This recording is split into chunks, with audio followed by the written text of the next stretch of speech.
এটাৰ কি দুটা নালাগে তো ক্লোৰিন গ্যাস বিলাক যাই চুন পানীৰ ভিতৰত সোমাব চুন পানীৰ ভিতৰত যেতিয়া সোমাব তেতিয়া তৈয়াৰ হ'ব কি ব্লিচিং পাউডাৰ মানে ক্লোৰো এলকালি পদ্ধতিত তৈয়াৰ হোৱা ক্লোৰিন গেছক চুন পানীৰ ভিতৰলৈ উবাই যাবলৈ দিলে উৎপন্ন হ'ব bleaching powder CaOCl2 bleaching powder calcium oxychloride বা bleaching powder bleaching powder bleaching powder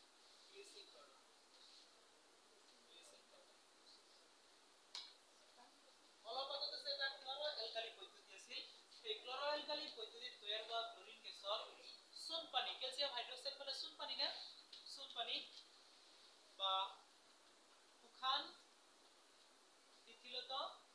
চুন চুনৰ লগত ক্যালসিয়াম ক্লোৰো অ্যালকালি পদ্ধতিত তৈয়াৰ হোৱা ক্লোৰিন গেছক যাবলৈ দিলে আমাৰ উৎপন্ন হ'ব ক্যালসিয়াম অক্সিক্লোৰাইড বা ব্লিচিং পাউডাৰ ব্লিচিং পাউডার যে তৈয়ার হয় বা ক্যালসিয়াম অক্সিক্লোরাইড এই ব্লিচিং পাউডারের বিভিন্ন ব্যবহার আছে বলুন স্যার ব্লিচিং পাউডারের বীজাণু পরিষ্কার কৰিবলৈ ব্যৱহাৰ কৰা হয় খোৱা পানী বীজাণুমুক্ত কৰিবলৈ ব্লিচিং পাউডাৰ ব্যৱহাৰ কৰা হয় খোৱা পানী কি কৰিবলৈ বীজাণুমুক্ত কৰিবলৈ ব্লিচিং পাউডাৰ ব্যৱহাৰ কৰা হয় 2 নম্বৰ ব্লিচিং পাউডাৰক জাৰক পদাৰ্থ হিসাবে ব্যবহাৰ কৰা হয় জাৰক পদাৰ্থ এক নম্বৰ খোৱা পানী বীজাণুমুক্ত কৰিবলৈ 2 নম্বৰ জাৰক পদাৰ্থ হিসাবে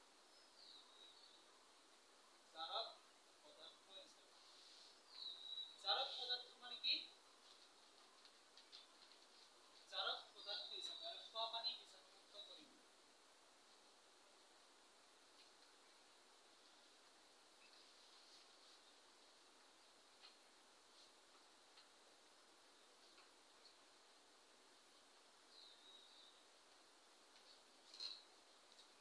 এই দুটা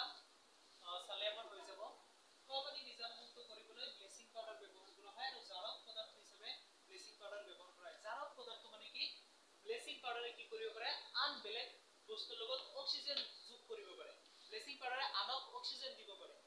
যিয়ে নেকি অক্সিজেন দিব পাৰে তাক কোৱা হয় জাৰক পদাৰ্থ গতিকে ব্লিচিং পাউডাৰে আন মৌলবোৰক বা যৌগবোৰক বা আন পদাৰ্থবোৰক অক্সিজেন যোগান ধৰিব পাৰে যিয়ে নেকি আন পদাৰ্থক অক্সিজেন যোগান ধৰিব পাৰে তাক কোৱা হয় জাৰক পদাৰ্থ কিন্তু আমাৰ নাহে জাৰক পদাৰ্থ থাকিলে এই জাৰক পদাৰ্থ থাকিলে যি পদাৰ্থে আন পদাৰ্থক অক্সিজেন যোগান ধৰিব পাৰে তাক জাৰক পদাৰ্থ বলে এইকাৰণে ব্লিচিং পাউডাৰে কি কৰে জাৰক পদাৰ্থ হিচাপে কাম কৰে কাৰণ ই অক্সিজেন যোগান ধৰিব পাৰে ইয়াতে অক্সিজেন আছে না ও এটো বেলেগ দি দিব পাৰিব সেইকাৰণে ক্যালসিয়াম অক্সিক্লোৰাইড বা ব্লিচিং পাউডাৰক জাৰক পদাৰ্থ হিচাপে ব্যৱহাৰ কৰা হয় তো এইটো আসলে গড়পৰা তৈয়াৰ হৈছে এইটো আমি মোটামুটি ভাবে ক'বলৈ গলে লৱণৰ পৰাই তৈয়াৰ হৈছে কিৰ পৰা খোৱা লৱণৰ পৰাই তৈয়াৰ হৈছে কিন্তু ইয়াতে খোৱা লৱণ দেখা নাই নাই দেখা পাইছে ইয়াতে দেখা পোৱা নাই কিন্তু ইয়াতে ক্লোৰিন দেখা পাইছে না এই ক্লোৰিনটো গড়পৰা তৈয়াৰ হৈছিল খোৱা লৱণৰ পৰাই তৈয়াৰ হৈছিল সেইকাৰণে কোৱা হৈছে যে ব্লিচিং পাউডাৰক খোৱা লৱণৰ পৰাই তৈয়াৰ তাৰ পিছত আমি চাম এতিয়া আমি চাম এই খোৱা লৱণৰ পৰা আৰু কি কি তৈয়াৰ হয় এক নম্বৰত পাইছিলো খোৱা লৱণৰ পৰা কি কি তৈয়াৰ হৈছিল সোডিয়াম হাইড্ৰক্সাইড ক্ষাৰক ক্লোৰিন গ্যাস আৰু হাইড্ৰোজেন গ্যাস তৈয়াৰ হৈছিল 2 নম্বৰত কি কি পালো ব্লিচিং পাউডাৰ প্ৰথমতে কি পাইছো প্ৰথমতে তুমি কোৱা কি হৈছে প্ৰথমে আমি খোৱা লৱণৰ পৰা প্ৰথমতে কি পাইছো কি তৈয়াৰ হৈছে পালো কি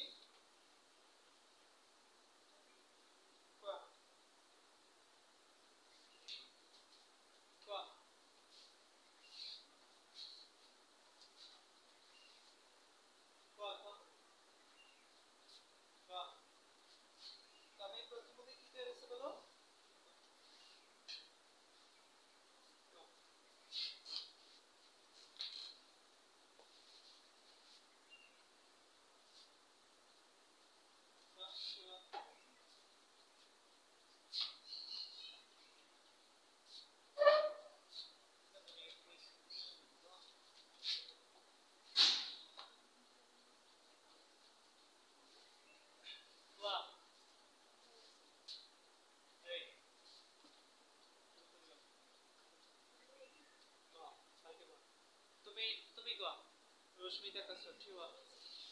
আমি খালি কৰি গেলে বুজি পাব লাগিব বাহ তুমি কোৱা ফলো কৰতে তো যোৱা হ্যাঁ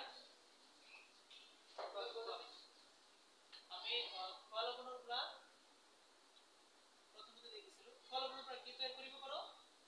এই কি কৰি আছে দিদিয়া দিদিয়া দিদিয়া চল তুমি এটা নাই দিয়া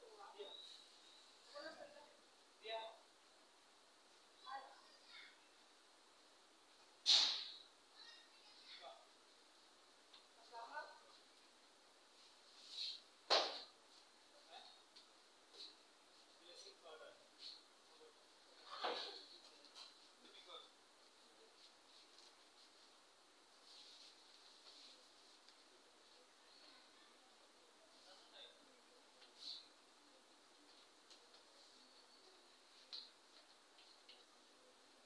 ঠিক আছে ইয়াতে কব পৰা নাই ভালকে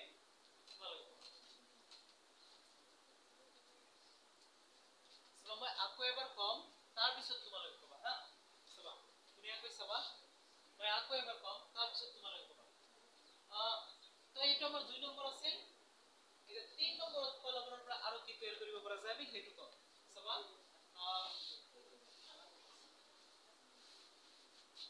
3 নম্বৰ আমি ফলাফলৰ পৰা কি তৈয়াৰ কৰিব পাৰো ফলাফল মানে কি সোডিয়াম ক্লোৰাইড এই ফলাফলৰ পৰা আৰু কি তৈয়াৰ কৰিব পাৰো 3 নম্বৰ ফলাফল আগে গুৰুত্ব দিব লাগিব এটা একদম ধীৰে কৈ আছে চাবা তেতিয়া আমি ফলাফলৰ পৰা আৰু কি তৈয়াৰ কৰিব পাৰো 3 নম্বৰত চাও ফলাফল মানে হল সোডিয়াম ক্লোৰাইডৰ লগত আমি যদি পানী মিহলি কৰো তাৰ লগত যদি কাৰ্বন ডাই অক্সাইড গ্যাস দিয়া হয় তাৰ মাজেৰে তাৰ পিছত ইয়াৰ লগত যদি এমোনিয়া সংযুক্ত কৰা হয় এমোনিয়া এটো লবণৰ লগত পানী মিহলি কৰিছো পানীৰ মাজেৰে আমি কাৰ্বন ডাই অক্সাইড গ্যাস দিছো আমি নিজে দিব নোৱাৰো পৰীক্ষা কৰাত প্ৰয়োগ কৰা হয় কাৰ্বন ডাই অক্সাইড গ্যাস দিয়া আছে তাৰ লগত আমাৰ এমোনিয়া সংযুক্ত কৰা হ'ব এমোনিয়া মানে হল NH3 মানে হল এমোনিয়া তাহলে আমার উৎপন্ন হবে অ্যামোনিয়াম ক্লোরাইড উৎপন্ন হবে দুটো বস্তু উৎপন্ন হবে এটা সেটাকে খাই নেব কয় নাকি ব্যাখ্যা করে দেন উৎপন্ন হবে NH4Cl অ্যামোনিয়াম ক্লোরাইড নাম হল অ্যামোনিয়াম ক্লোরাইড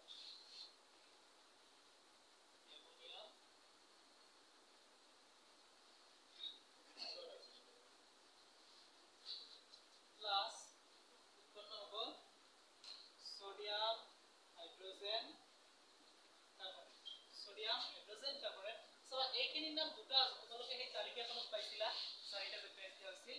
HCO3 এইখিনিৰ নাম বাইকাৰ্বনেট বা হাইড্ৰোজেন কাৰ্বনেট এইখিনিৰ নাম দুটা বাইকাৰ্বনেট বা হাইড্ৰোজেন কাৰ্বনেট গতিকে আমি কম সোডিয়াম বাইকাৰ্বনেট বা সোডিয়াম হাইড্ৰোজেন কাৰ্বনেট তো আমি ইয়াতে কম সোডিয়াম হাইড্ৰোজেন কাৰ্বনেট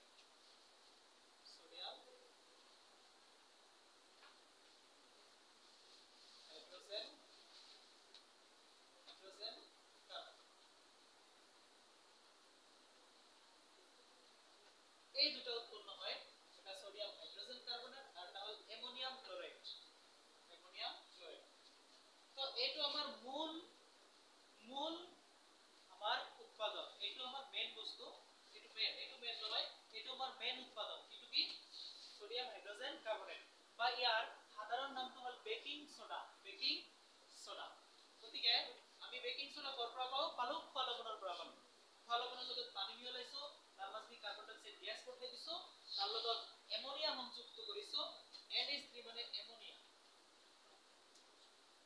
চাৰিটা সংযুক্ত কৰাৰ পিছত একেলগে মিহলি কৰাৰ পিছত উৎপন্ন হ'ব বেকিং সোডা আৰু এমোনিয়াম ক্লোৰাইড এটো হল বেকিং সোডা সাধাৰণ নাম বেকিং সোডা বিভিন্ন কামত ব্যৱহাৰ কৰা হয় আমাৰ এই বেকিং সোডা বিভিন্ন কামত ব্যৱহাৰ কৰা হয় তোমালোকে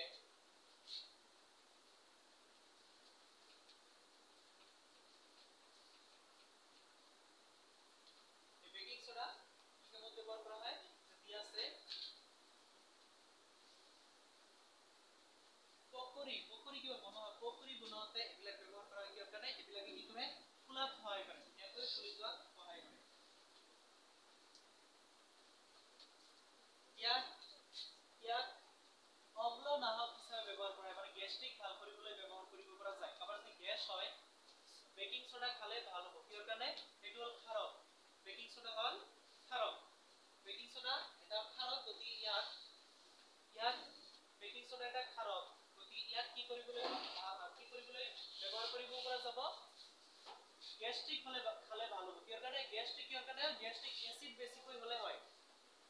বেছিকৈ এসিড হয় তাহলে গ্যাস্ট্ৰিক হয় গতিকে খাৰ খালে এসিড কমিব খাৰ যদি খোৱা হয়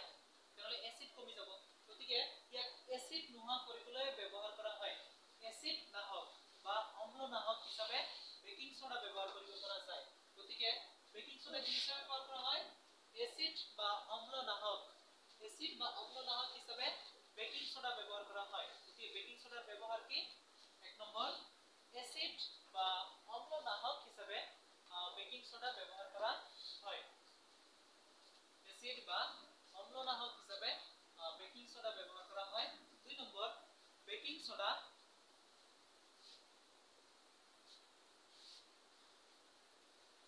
অগ্নি নিৰ্বাপক যন্ত্ৰত ব্যৱহাৰ কৰা হয় অগ্নি নিৰ্বাপক যন্ত্ৰ মানে এই জুই নুমুৱা যিবিলাক যন্ত্ৰ আছে জুই যে নুমাই দিয়ে জুই নুমাব লাগে না জুই নুমুৱা যন্ত্ৰ বেকিং সোডা ব্যৱহাৰ কৰা হয় কাৰণ বেকিং সোডাক জুই নুমাই যোৱাত সহায় কৰে গতিকে ইয়াক জুই নুমুৱাটো ব্যৱহাৰ কৰা হয় জুই নুমাব অগ্নি নিৰ্বাপক যন্ত্ৰ অগ্নি নিৰ্বাপক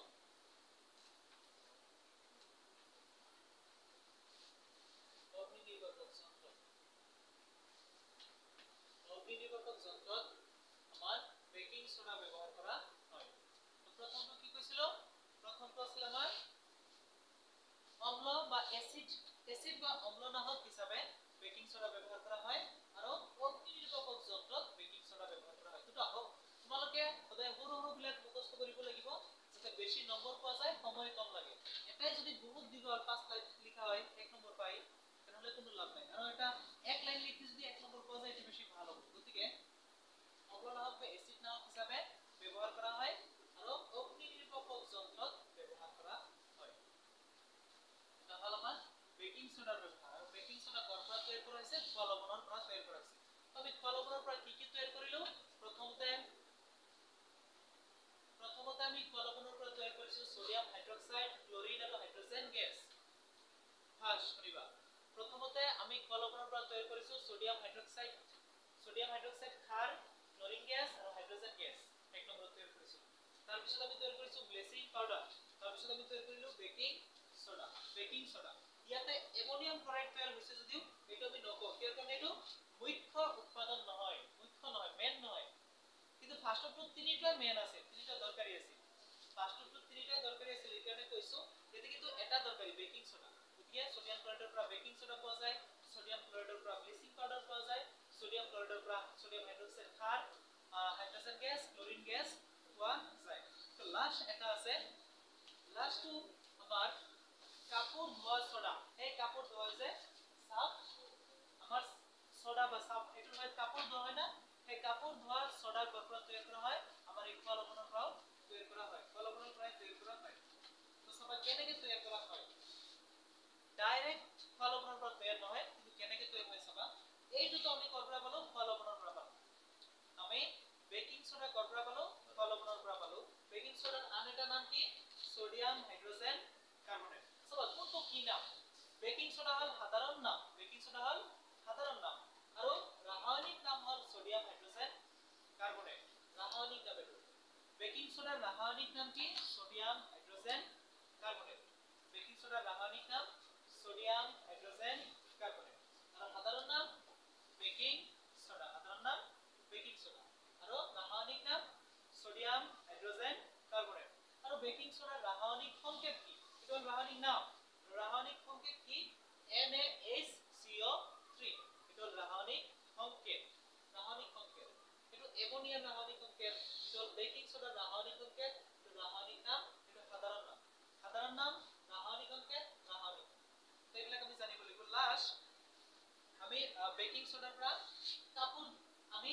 এই বেকিং সোডাৰ পৰা কেনেকৈ কাপোৰ ধোৱা সোডা পাম চাম ইয়াৰ পৰা আমি কাপোৰ ধোৱা সোডা তৈয়াৰ কৰিম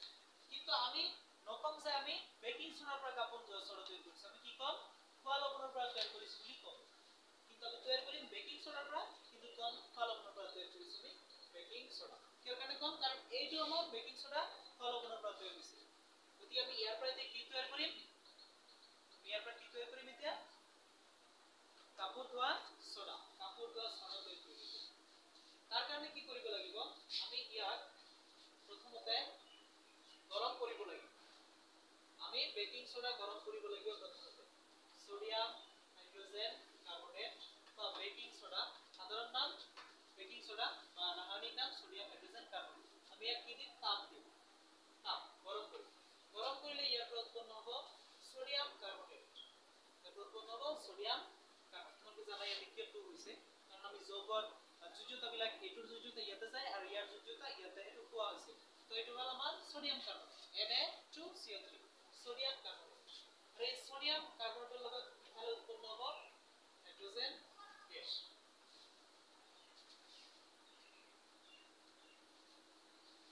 হাইড্ৰোজেন গেছ নহয় পানী আৰু কাৰ্বন ডাই অক্সাইড গেছ উৎপন্ন তো এতিয়া আমি কি কৰিম গতিকে আমি দেখিলো বেকিং সোডা যদি তাপ দিয়া হয় বেকিং সোডাক তাপ দিলে কি উৎপন্ন হ'ব সোডিয়াম কাৰ্বনেট আৰু পানী আৰু কাৰ্বন ডাই অক্সাইড গেছ আমি এই সোডিয়াম কাৰ্বনেটক কি কৰিম সোডিয়াম কাৰ্বনেটক আমি পানীৰ অণুৰ লগত লগ লগাম 10টা পানী 10H2O 10H2O কৰিলে আমাৰ ইয়াত উৎপন্ন হ'ব Na2CO3 10H2O ইয়াৰ নাম হ'ল কাপোৰ ধোৱা সোডা মানে সোডিয়াম কাৰ্বনেটক বেকিং সোডাক আমি প্ৰথমতে তাপ দিম এটো বেকিং সোডা আমি বেকিং সোডাক প্ৰথমতে তাপ দিম বেকিং সোডাক তাপ দিলে ই ভাঙি কেনে বা বিয়োজিত হয় বেকিং সোডাক তাপ দিলে বেকিং সোডা বিয়োজিত হয় বেকিং সোডাক তাপ দিলে বিয়োজিত হয় কি উৎপন্ন হ'ব সোডিয়াম কাৰ্বনেট পানী আৰু কাৰ্বন ডাই অক্সাইড গেছ সোডিয়াম কাৰ্বনেট পানী কাৰ্বন ডাই অক্সাইড গেছ এতিয়া এই আমি এই সোডিয়াম কাৰ্বনেটৰ লগত কি কৰিম 10টা পানীৰ অণু সংযুক্ত কৰিম 10টা পানীৰ অণু সংযুক্ত কৰিম আমি কেইটা পানীৰ অণু সংযুক্ত কৰিম 10টা পানীৰ অণু সংযুক্ত কৰিম তোমালোকে অলপ যোৱাচোন 10টা পানীৰ অণু আমি সংযুক্ত কৰিলে কি হ'ব 10টা পানীৰ অণু সংযুক্ত কৰিলে আমাৰ এনেকৈ হ'ব আৰু এইটোৰ নামেই হ'ল কাপোৰ ধোৱা সোডা এইটোৰ নামেই হ'ল কাপোৰ ধোৱা সোডা নামত কাপোৰ ধোৱা সোডা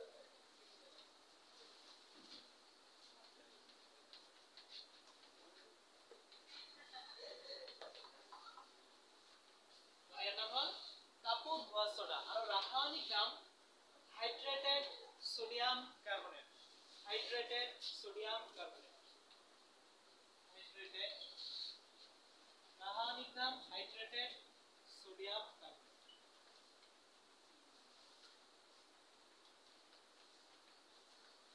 তুমি তোমালোকে অসমীয়াত নামটো লিখিব পাৰিবা এইটো হ'ল ৰাসায়নিক নাম এইটো হ'ল সাধাৰণ নাম আৰু এইটো হ'ল আমাৰ ৰাসায়নিক সংকেত এইটো হ'ল ৰাসায়নিক সংকেত ওপৰটো ৰাসায়নিক সংকেত কাপোৰ ধোৱা সোডা ৰাসায়নিক সংকেত Na2CO3 আৰু 10H2O আৰু সাধাৰণ নাম কাপোৰ ধোৱা সোডা আৰু ৰাসায়নিক সংকেত ৰাসায়নিক নাম হাইড্ৰেটেড সোডিয়াম কাৰ্বনেট হাইড্ৰেটেড মানে পানী হাইড্ৰেটেড সোডিয়াম কাৰ্বনেট তো এই তিনিটা আছিল আমাৰ সমীকৰণ আছিল আৰু এইবিলাকত দেখুৱা হৈছে কেনেকৈ উৎপাদনৰ পৰা বিভিন্ন সামগ্ৰীবিলাক তৈয়াৰ কৰা হয় এতিয়া কাপোৰ ধোৱা সোডাৰ হয় কি কৰা হয় তোমালোকে জানা কাপোৰ ধোৱা সোডাৰ হয় কি কৰা হয় নামৰ পৰা গম পাইছে যে কাপোৰ কিবা কৰা হয় কিন্তু আৰু বিভিন্ন ব্যৱহাৰবিলাক আছে কাপোৰ ধোৱা সোডাৰ ব্যৱহাৰ কি সাবুন কাঁচ আৰু কাগজ উদ্যোগত ব্যৱহাৰ কৰা হয় এই কাপোৰ ধোৱা সোডা ক'ত ব্যৱহাৰ কৰা হয় সাবুন কাঁচ আৰু কাগজ উদ্যোগত ব্যৱহাৰ কৰা হয় এই কাপোৰ ধোৱা সোডাৰ হয় সাবুন বনোৱা হয় তাৰ পিছত আমাৰ কাঁচ বনোৱা হয় কাগজ বনোৱা হয় আৰু সোডিয়াম যৌগ তৈয়াৰ কৰিবলৈ ইয়াক ব্যৱহাৰ কৰা হয় এক নম্বৰ ব্যৱহাৰ ইয়াৰ কি ব্যৱহাৰ আছে ব্যৱহাৰবিলাক আহে কি কামত ব্যৱহাৰ কৰা হয় আমাৰ কাপোৰ ধোৱা সোডা এক নম্বৰ কাপোৰ ধোৱা সোডাৰ নাম কি হাইড্ৰেটেড সোডিয়াম কাৰ্বনেট তোমালোকৰ ব্যৱহাৰ কিতাপত লিখা আছে পেজ নম্বৰ 32 কাপোৰ ধোৱা সোডাৰ ব্যৱহাৰ এক নম্বৰ তোমালোকৰ কিন্তু ইয়াতে কোৱা নাই কাপোৰ ধোৱা সোডা এনেকে কিন্তু কোৱা নাই কিন্তু মই কৈ দিছো সোডিয়াম কাৰ্বনেট মানে কি এইটো ইয়াতে এইখিনি কোৱা নাই গতিকে আমি সম্পূৰ্ণ নামটো ক'বলৈ গ'লে হাইড্ৰেটেড সোডিয়াম কাৰ্বনেট বা কাপোৰ ধোৱা সোডা তোমালোকে অসমীয়াত লিখিব পাৰা এক নম্বৰ কাপোৰ ধোৱা সোডা এইটো সবিতাল লিখা আছে কাপোৰ ধোৱা সোডা কাঁচ সাবুন আৰু কাগজ উদ্যোগত ব্যৱহাৰ কৰা হয় কাপোৰ ধোৱা সোডা ক'ত ব্যৱহাৰ কৰা হয় কাঁচ সাবুন আৰু কাগজ উদ্যোগত ব্যৱহাৰ কৰা হয় ঘৰুৱা সাফাই কামত 2 নম্বৰ দি লিখিব পাৰা ঘৰুৱা সাফাই কামত ব্যৱহাৰ কৰা হয় কাপোৰ ধোৱা সোডা কাঁচ সাবুন আৰু কাগজ উদ্যোগত ব্যৱহাৰ কৰা হয় কাপোৰ ধোৱা সোডা কাঁচ সাবুন আৰু কাগজ উদ্যোগত ব্যৱহাৰ কৰা হয় ঘৰুৱা সাফাই কামত ব্যৱহাৰ কৰা হয় এটো শৰ্টকে লিখিলে হ'ব ডাইৰেক্ট এখিনি ঘৰুৱা সাফাই কামত ব্যৱহাৰ কৰা হয়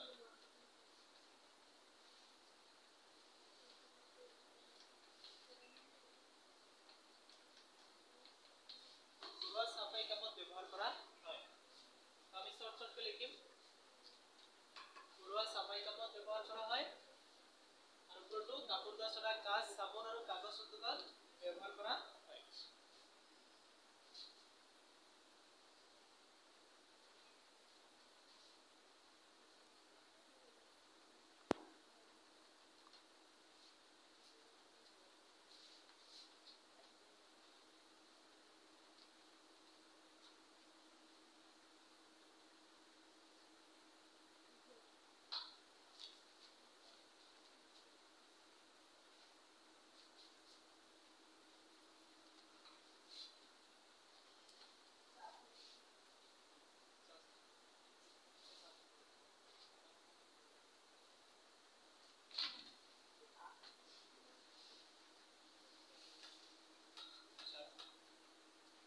তো দেখিছা তোমালোকে কি কি কামত ব্যৱহাৰ কৰা হয় আমাৰ তো তাৰপিছত লাষ্ট আমি আৰু অলপ আলোচনা কৰিব লাগিব যেটো সময় হোৱা নাই আমাৰ তো চোৱা এতিয়া আমি চাম স্ফটিকাবদ্ধ জল কাৰখানা স্ফটিকাবদ্ধ জল বুলিলে মানে কি বুজা যেটো আমি চাম স্ফটিকাবদ্ধ জল বুলি ক'লে কি বুজা যায় কোনোবাই ক'ব পাৰিবনে স্ফটিকাবদ্ধ জল মানে কি স্ফটিকাবদ্ধ জল মানে কি স্ফটিকাবদ্ধ জল anybody স্ফটিকাবদ্ধ জল যিকোনো এজনে ক'ব পাৰিব সব মই তোমালোক কৈ দিছো স্ফটিকাবদ্ধ জল মানে কি এতিয়া আমাৰ সোডিয়াম ক্লোৰাইডৰ আছে কি যিটো এটা এইবিলাক গুছি গেল এতিয়া আমি চাম স্ফটিকাবদ্ধ জল মানে কি সব স্ফটিকাবদ্ধ জল তার মানে কি কোনোবাই ক'ব পাৰিবা স্ফটিকাবদ্ধ জল ঠিক আছে আমি চাম স্ফটিকাবদ্ধ জল মানে আমাৰ যে এই নিমখ তোমালোকে দেখা পাইছা নিমখত কি হৈছে নিমখৰ কণিকা বিলাকত একচুয়ালি পানী বিলাক জমা হৈ আছে নিমখৰ কণিকা বিলাকত কি আছে বিলাক পানী তো এনেকে পানী বিলাক এনেকে জমা হৈ থাকিলে তাক কোৱা হয় স্ফটিকাবদ্ধ জল পানী বিলাক এনেকে কণিকা হিচাপে যদি লগ হৈ থাকে তাক কোৱা হয় স্ফটিকাবদ্ধ জল তো কেনে আমাৰ কিতাপৰ ভাষাত কেনেকে কোৱা হয় লবণ এটাৰ বা নিমখ এটাৰ সংকেত এককত থকা পানীৰ পৰিমাণক কোৱা হয় স্ফটিকাবদ্ধ জল বুলি কোৱা হয় লবণ এটাৰ সংকেত এককত থকা পানীৰ পৰিমাণক কোৱা হয় স্ফটিকাবদ্ধ জল স্ফটিকাবদ্ধ জল মানে কি লবণ এটাৰ সংকেত এককত থকা পানীৰ পৰিমাণক স্ফটিকাবদ্ধ জল বুলি কোৱা আমি যদি একেবাৰে সাধাৰণ ঘৰুৱা ভাষাত ক'বলৈ যাওঁ যে লবণৰ কণিকা বিলাক যে আছে লবণৰ কণিকা বিলাক যে একচুয়ালি তাতে কি আছে পানী বিলাক আছে তো এইটোকে কোৱা হয় স্ফটিকাবদ্ধ জল তো কিতাপৰ ভাষাত ক'বলৈ হলে লবণ এটাৰ সংকেত এককত থকা পানীৰ পৰিমাণক কি কোৱা হয় স্ফটিকাবদ্ধ জল বুলি কোৱা হয় বা তোমালোকে এনেকৈ লিখিব পাৰা লবণ এটাৰ সংকেত এককত থকা পানীৰ অনুক স্ফটিকাবদ্ধ জল বুলি এতিয়া লবণ এটাৰ সংকেত এককত থকা পানীৰ অনুক স্ফটিকাবদ্ধ জল বুলি আমাৰ স্ফটিকাবদ্ধ জল ইয়াতে আছে বিভিন্ন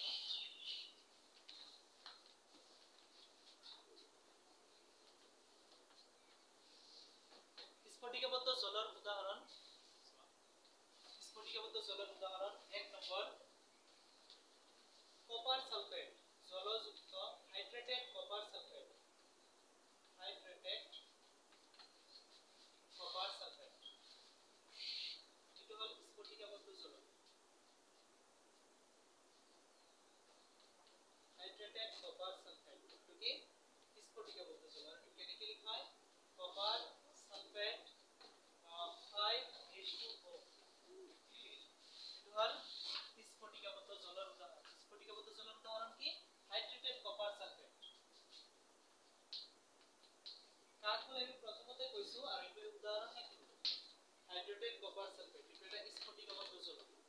এটা পানীবিলাক জমা হৈ আছে গোটা গোটা হিচাপে পানীবিলাক গুট মাৰি জমা হৈ আছে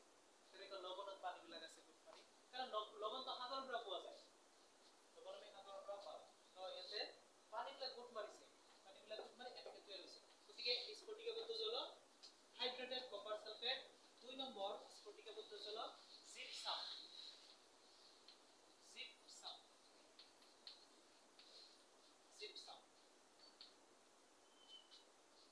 calcium hydrated calcium sulfate এটা নাম হল hydrated calcium sulfate আর সাধারণ নাম জিপসাম রাসায়নিক নাম hydrated calcium sulfate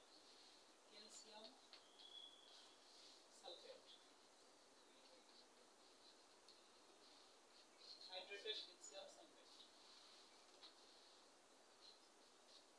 এবিলাক রাসায়নিক নাম লিখিছো আর জিপসাম যে লিখিছো তো সাধারণ নাম লিখিছো ইয়ার সাধারণ নাম হবো ইয়ার সাধারণ নাম নাই হ্যাঁ ইয়ার সাধারণ নাম নাই ইয়ার সাধারণ নাম তার মানে সাধারণ নাম কি ঘরোয়া ভাষাত কব লাগিব ঘৰত কব লাগিব ইয়াৰ ঘৰত ব্যৱহাৰ কৰাই নহয় গতিকে ঘৰত আৰু কি কব নাম গতিকে ঘৰুৱা নাম নাই সাধাৰণ নাম নাই গতিকে ৰাসায়নিক নামহে আছে হাইড্ৰেটেড কপাৰ সালফেট জিপসাম এটো যেটো ডক্টৰ সকলে সদায় ব্যৱহাৰ কৰি থাকে ইয়াৰ ব্যৱহাৰ আছে জিপসামক কি কামত ব্যৱহাৰ কৰা হয় জিপসামক ভঙা বস্তু জোৰা লগাবলৈ ব্যৱহাৰ কৰা হয় কি ভঙা বস্তু প্লাষ্টিকৰ বস্তু ভাঙিলে নহয় মানুহৰ হাড়ি ভাঙিলে মানুহৰ হাড় ভাঙিলে জোৰা লগাবলৈ জিপসাম ব্যৱহাৰ কৰা হয় জিপসামক কি কামত ব্যৱহাৰ কৰা হয় ভঙা বস্তু জোৰা লগাবলৈ ব্যৱহাৰ কৰা হয় এটা কি পাম তো পৰীক্ষা যদি আহে স্ফটিকাবদ্ধ জল কাক বোলে লবণ এটাৰ সংকেত এককত থকা নিৰ্দিষ্ট সংখ্যক পানীৰ পৰিমাণক বা পানীৰ অণুক স্ফটিকাবদ্ধ জল বোলে উদাহৰণ হাইড্ৰেটেড কপাৰ সালফেট আৰু জিপসাম বা hydrated calcium sulphate hydrated copper sulphate আৰু hydrated calcium sulphate hydrated calcium সালফেটৰ সাধাৰণ নাম কি এক মানে অলপ আছে হাইড্ৰেটেড ক্যালসিয়াম সালফেটৰ সাধাৰণ নাম জিপসাম সবা একেবাৰে হেকত ৰৈ আছে অলপ এটা আমি কম জিপসামৰ পৰা এটা বস্তু তৈয়াৰ কৰিব পৰা যায় সেই বস্তুটোৰ নাম হ'ল প্লাষ্টাৰ অফ পেৰিছ সবা প্লাষ্টাৰ অফ পেৰিছ সোয়াসন সবা জিপসাম আমি জিপসামটো এটা লিখিম সবা calcium sulphate calcium sulphate 2H2O এটার নাম কি জিপসাম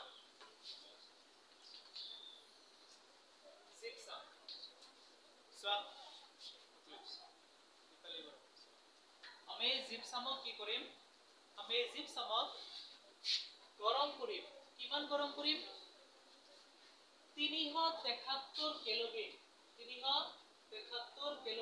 গৰম কৰিম কিমান গৰম 373 কেলভিন তোমালোকে কেলভিনক সেলসিয়াসলৈ ল'ব পাৰা হয় নাই নিয়ম কি কৰিব লাগে C + 273 হলে কে যাব আৰু C K - 273 করলে কত যাব আমার 6 যাব হয় নাই আর এটা কে যাব প্লাস করলে কে যাব আর মাইনাস করলে 6 যাব তো এটা -273 করলে কিমান হবে 273 করলে 173 373 - 273 কিমান হবে 001 100 ডিগ্রি হয় নাই কিমান ডিগ্রি 100 ডিগ্রি সেলসিয়াস যদি গরম করা হয় 100 ডিগ্রি সেলসিয়াস গরম বা কিমান 373 কেলভিন গরম 100 ডিগ্রি সেলসিয়াস গরম করিলে বা 373 কেলভিন গরম করিলে কি হ'ব ক্যালসিয়াম সালফেটৰ পৰা পানীৰ অণু গুছি যাব কিহৰ অণু পানীখিনি গুছি যাব গোটেইখিনি পানী গুছি না যায় কিমানখিনি পানী গুছি যাব আমি এটা চাম এটো এনেকৈ হ'ব ক্যালসিয়াম সালফেট 1/2 H2O এনেকৈ হ'ব সোয়া 1/2 থাকিব H2O ৰ আগত কি আছিল 2 আছিল কিন্তু ইয়াতে কি থাকিব হাফ 1/2 আধা 1 ৰ আধা থাকিব তো এইটো কোৱা হয় plaster of Paris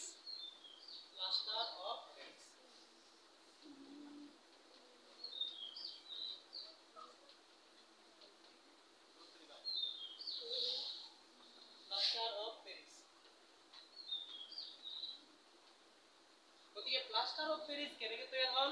জিপছামক 100 degree Celsius গৰম কৰিলে বা 373 কেলভিন গৰম কৰিলে জিপছামক আমি 373 হে লিখিম পৰীক্ষাৰ কাৰণে বা 100 ডিগ্ৰী সেলসিয়াস লিখিলে হ'ব কাৰণ কিয়তো যদি 100 ডিগ্ৰী সেলসিয়াস লিখা হয় তেতিয়া আৰু কেলভিনৰ পৰা সেলসিয়াসলৈ সলনি কৰিব লাগিব কাৰণ কিতাপত 100 ডিগ্ৰী সেলসিয়াস নাই 373 কেলভিন আছে গতি আমি এইটোহে ধৰিম এইটো সূত্ৰ কিন্তু আমি এইটো লিখিম কাৰণ এইটো নাই আমি যদি সলনি কৰি লিখো যে চাব তেৰ অসুবিধা হ'ব গতিকে জিপছামক 373 কেলভিন গৰম দিলে গৰম হৈ কি হৈ যাব পানীৰ অনু গুচি যাব কিমানটা পানীৰ অনু গুচি যাব ডেৰটা এটা আৰু আধা ডেৰটা পানীৰ অনু দুটাৰ পৰা ডেৰটা গুচি গলে আধাহে থাকিব নাই ডেৰটা পানীৰ অনু গুচি যাব আৰু আধা পানীৰ অনু থাকিব তো ইয়াক কোৱা হ'ব প্লাষ্টাৰ অফ পেৰিছ গতিকে জিপছামৰ পৰা তৈয়াৰ হ'ল প্লাষ্টাৰ অফ পেৰিছ জিপছাম গৰম কৰিলে হৈ গ'ল কি প্লাষ্টাৰ অফ পেৰিছ আৰু এই প্লাষ্টাৰ অফ পেৰিছৰ ব্যৱহাৰ আছে প্লাষ্টাৰ অফ পেৰিছক কি কৰা হয় ডক্টৰে ভগাহাৰ সঠিক স্থানত ধৰি ৰাখিবলৈ প্লাষ্টাৰ কৰিবলৈ ব্যৱহাৰ কৰে গতিকে প্লাষ্টাৰ অফ পেৰিছৰ ব্যৱহাৰ কি ডক্টৰে ভগাহাৰ সঠিক স্থানত ধৰি ৰাখিবলৈ প্লাষ্টাৰ হিচাপে ইয়াক ব্যৱহাৰ কৰে গতিকে ব্যৱহাৰ কি ডক্টৰে ভগাহাৰ সঠিক স্থানত ধৰি ৰাখিবলৈ প্লাষ্টাৰ হিচাপে ইয়াক ব্যৱহাৰ কৰে পৰীক্ষাত আহিছিল প্লাষ্টাৰ অফ পেৰিছৰ দুটা আহিছিল তোমালোকৰ যোৱাবাৰ ষ্টুডেন্ট গুচি গেল ইহঁতৰ আহিছিল প্লাষ্টাৰ অফ পেৰিছৰ দুটা ব্যৱহাৰ গতিকে ডক্টৰে ভগাহাৰ লিখিলে হ'ব ভগাহাৰ সঠিক স্থানত ধৰি ৰাখিবলৈ প্লাষ্টাৰ হিচাপে ব্যৱহাৰ কৰে ডক্টৰে ভগাহাৰ সঠিক স্থানত ধৰি ৰাখিবলৈ প্লাষ্টাৰ হিচাপে ব্যৱহাৰ কৰে প্লাষ্টাৰ অফ পেৰিছ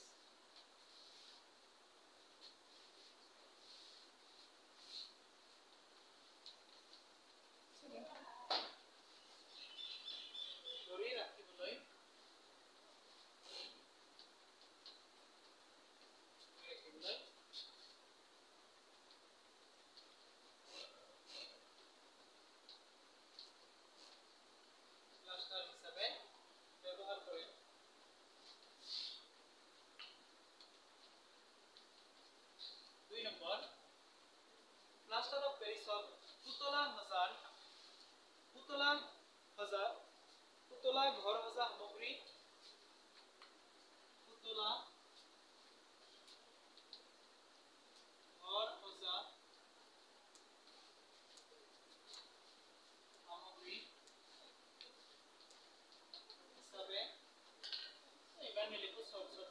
হিচাপে ব্যৱহাৰ কৰা হয়